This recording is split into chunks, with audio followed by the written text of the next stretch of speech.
Hey, back at it. It's Monday, we got about 19 days to go. Thought I ought to talk a little bit about technology. So, back here behind me, I got the school computer, got my laptop. I'll show you what I've been doing. There's the welcome screen on the school computer. We've got like 3 passwords we got to use to work around here. Here we go. First, I got to log into the system. If that goes well, it recognizes my profile, it takes me into StrongNet. Oh, there we go. Alright. So, say I want to check my email. Well, it clicks up here. Should bring up the email server.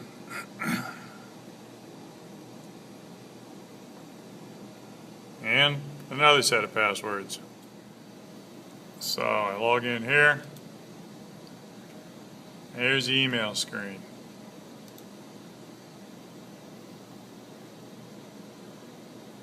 There we go. Alright, not bad. Okay, here over on the laptop, we've got my lesson plan screen. This is my teacher page. There's the lesson plan link. So if we go over there, click on the lesson plans. That's what I've been doing this year.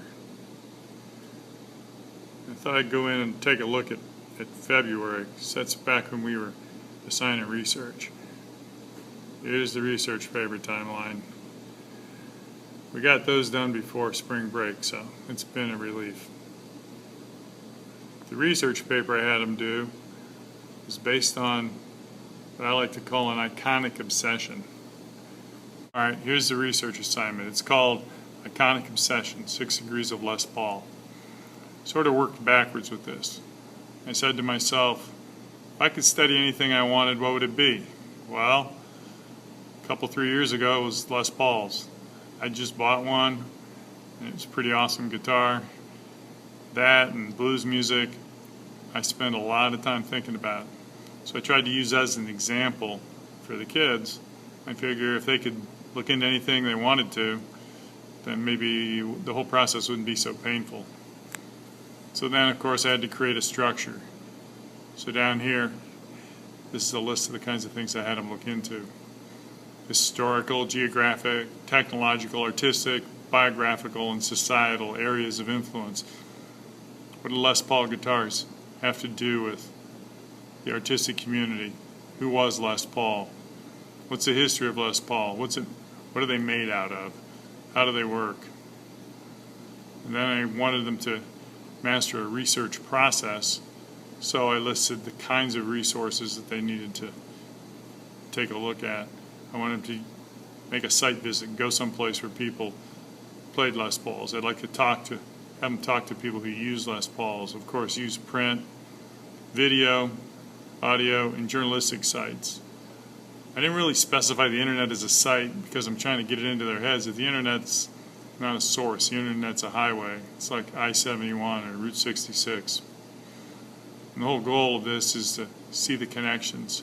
So I put a John Muir quote up at the top of the page. John Muir said, when you try to pick out anything by itself, we find it hitched to everything else in the universe. And that's really my belief with research. Everything's a part of everything if you just pay attention and look for the connections. So the result was Les Paul Obsessed. This is D. Lackey's Iconic Obsession, the man and the guitar. So I created a blog for him and showed him what it was I was looking for. And then we wrote green research papers, had them publish their research papers electronically using Blogspot or Tumblr. So there's my introduction. There's some historical background. Scroll on down. Geographic information. There's a map of where Les Paul came from in Wisconsin. Some technological information. We click here. There's a paragraph about how they work. Scroll on down.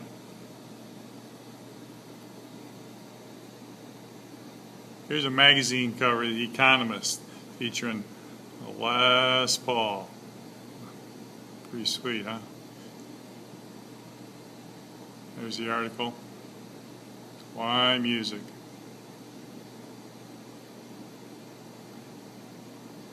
Click on back. Here's a nice Les Paul piece. And for biographic information, there's a great DVD, a PBS special about Les Paul. So that gave me an excuse to bring that in and play some Les Paul in class. So let's see what that's. Here we go. Les Paul and Mary Ford.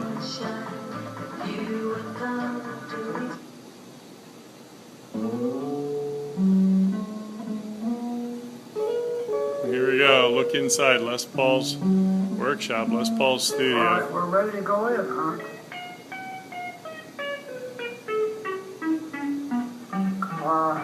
Have you got the oscillators and all that? Have we got all the boxes? Got everything that was on this couch here, so that's it. Any surprises for the show tonight? I imagine the surprise will be that Here he we'll is. be Here there. we go. Here's some video of him playing at the Iridium. Jeff Beck song. Jeff Beck and Sam Cooke. Good news.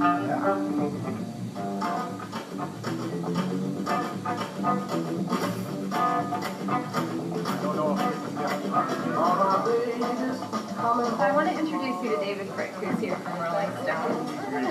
Nice to meet you. My mom says Good. Sam Cooke. Good news.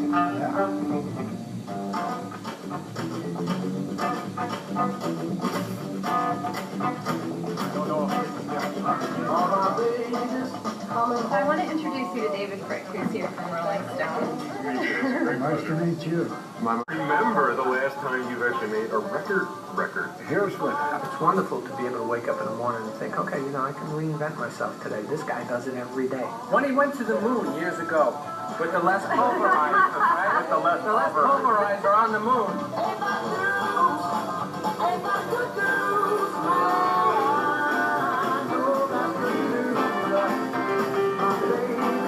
coming home tomorrow. Ain't that good news? Man, ain't that news? Doing research, I want my students to become synthesis thinkers.